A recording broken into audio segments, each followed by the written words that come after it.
अस्सलाम वालेकुम 10th class, welcome to new class. आप लोग जो हैं वो सब 9th क्लास के पेपर्स दे चुके हैं और आप माशाल्लाह ग्रोन अप स्टूडेंट्स हैं। 10th क्लास में आप लोग शिफ्ट हो चुके हैं। फ़िज़िक्स के लेक्चर स्टार्ट करने हैं। चैप्टर नंबर 9 तक आप लोग फ़िज़िक्स पढ़ चुके हैं 9th क्लास में। अब आप लोगों ने 10th में चैप्टर नंबर 10 से स्टार्ट करना है।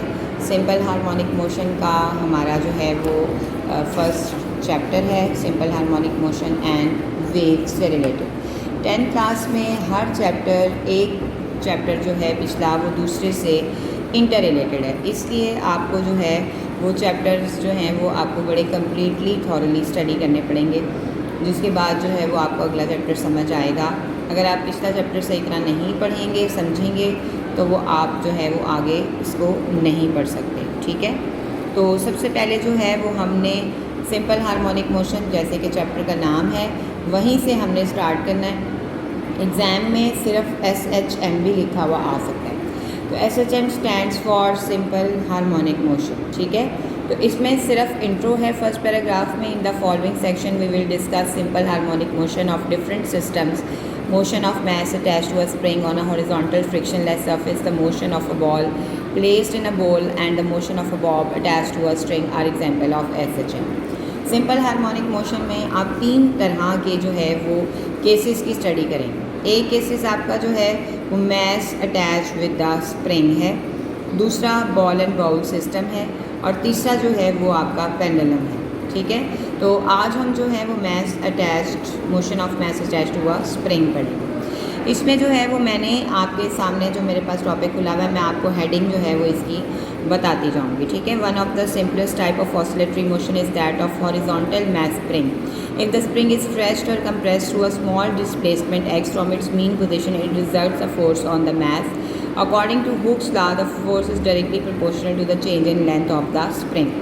हुक्स लॉ जो है वो आप 9th में पढ़ के आए हैं। वो कह रहा है कि अगर स्प्रिंग जो है वो अपनी ओरिजिनल पोजीशन पे है, अगर हम इस मैस को जो इसके साथ अटैच है, अगर हम इसे जो है वो ओपन कर दें, ठीक है, इसको ओपन स्ट्रेच कर दें, फैला दें, या हम इसको कंप्रेस कर दें, तो उस वक्त जो है वो इसकी पोजीशंस क्या होंगी। उसने अभी सिर्फ ये कहा कि फोर्स जो इस पर अप्लाई हो रही है स्प्रिंग को कंप्रेस करने के लिए या स्प्रिंग को स्ट्रेच करने के लिए, वो डायरेक्टली प्रोपोर्शनल होगी इसकी चेंज इन लेंथ के, यानी कि F = -kx होगा, where x is the displacement of the mass from its mean position and k is constant called a spring constant defined as k is equal to -F/x। और spring constant के आपने इसकी definition देनी है। वो क्या होता है, वैल्यू ऑफ के is a measure of the stiffness of the spring. Stiff springs have large value of k and soft spring have small value of k। F = ma second of motion. आपने जो है force की जगह पर F = ये force की जगह पर आपने F = ma लिखना है। ठीक है, ये आ जाएगा। और एक्सेलरेशन की वैल्यू अगर हम देखना चाहें तो -k/m है, यानी कि acceleration directly proportional to -x होता है। It means that the acceleration of a mass attached to a spring is directly proportional to its displacement from the mean position. Hence, the horizontal motion of a mass spring system is an example of simple harmonic motion. ठीक है, अब spring के अंदर जो होती है वो एक फ़ोर्स होती है जिसे हम रिस्टोरिंग फोर्स कहते हैं। फोर्स इसके अंदर जो है वो रिस्टोर होती है। रिस्टोरिंग फोर्स जो है वो क्या होती है, ऑलवेज पुशेस और pulls the object performing oscillatory motion towards the mean position. ये मीन पोजीशन की तरफ जो है वो ऑसिलेटरी मोशन जाती है। अब आपके पास 3 स्टेजेस होंगी। ठीक है, एक स्टेज होगी आपके पास O पे, एक स्टेज होगी आपके पास A पे और एक स्टेज होगी आपके पास B पे। यानी कि जो भी कोई भी ऑब्जेक्ट है वो O पोजीशन पे उसकी क्या कंडीशन होगी, A पे क्या होगी और B पे क्या होगी, ये हमने अब देखना है। ठीक है, तो इस पैराग्राफ में आपके पास लिखा हुआ है ये at mean position O। Initially, the mass m is at rest in mean position O and the resultant force on the mass is 0. Suppose the mass is pulled through a distance x up to the extreme position A and then released। अब जो है वो क्या किया जाएगा, पुल किया जा रहा है, स्प्रिंग को खींचा जा रहा है। ठीक है, जैसे ही उसे खींचा जाएगा तो वो थोड़ा सा डिस्टेंस पे कवर करेगा और उसके बाद हम उसे रिलीज़ कर देंगे, यानी छोड़ देंगे। Restoring force exerted by the spring on the mass will pull it towards the mean position. Due to the restoring force the mass moves back towards the mean position O। The magnitude of the restoring force decreases with the distance from the mean position and become 0 at O।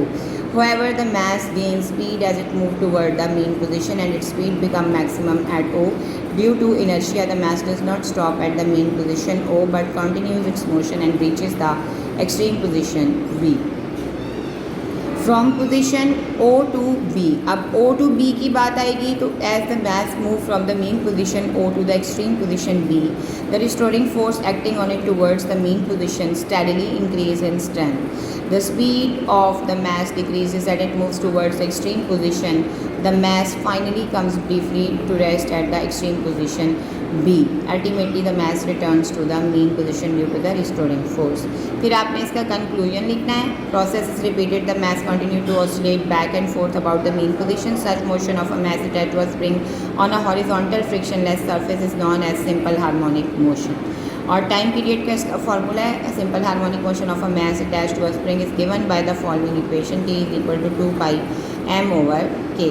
ये formula जो है वो आप लोग numericals जब करेंगे तो उसमें जो है वो आप इसको यूज़ करेंगे. इसके अलावा ये आपके पास स्टेटमेंट्स हैं ये, और इसके अलावा ये क्विक क्विज है. What is the displacement of an object in such M when the kinetic and potential energies are equal. ये क्विक क्विज का ढूंढने का तरीका इंटरनेट है. आप ये question as it is internet पे लिखें, आपको इसका आंसर मिल जाएगा. और ये human ear drum can oscillate back and forth to 20,000 time in 1 second. इस तरह की चीज़ें जो हैं ये MCQ रेलिवेंट होती हैं और ये MCQ में आपसे पूछी जाती हैं. ठीक है, तो ये आपने याद रखनी है. अब ये टॉपिक जो mass attach to a spring का आपने पढ़ा है, आपका होम टास्क ये है कि आपने स्कूल में कॉपीज़ अवेलेबल हैं, नोट्स अवेलेबल हैं. आपने स्कूल में जैसे ही आपके पेपर ख़त्म होंगे या आप लोग फारिग होना शुरू होते हैं 11-12 तारीख से, आप लोगों ने अपनी कॉपीज़ और नोट्स वहाँ से परचेज़ करने हैं. और फिज़िक्स की कॉपी के ऊपर आपने हर रोज़ में जो आप लेक्चर नंबर 1 लेक्चर नंबर 2 देखेंगे उसमें से आपने डेली बेसिस पे 5 शॉर्ट क्वेश्चंस खुद एक्सट्रैक्ट करने हैं, खुद निकालने हैं उस टॉपिक में से. अब इसमें से आपने 5 शॉर्ट क्वेश्चंस निकालने हैं motion of mass attached to a spring से, और उसे अपनी नीट कॉपी पर प्रेजेंट करना है, मुझे देना, और इस टॉपिक को आपने याद करना है. ठीक है, आपके पेपर मार्च में एक्सपेक्टेड हैं. 8 महीने से भी कम टाइम है आप लोगों के पास. आप लोगों ने इस चीज़ को सीरियसली लेना है और इस टॉपिक को आपने पढ़ना है और याद करना है. ठीक है, wish you best of luck all the time. Thank you.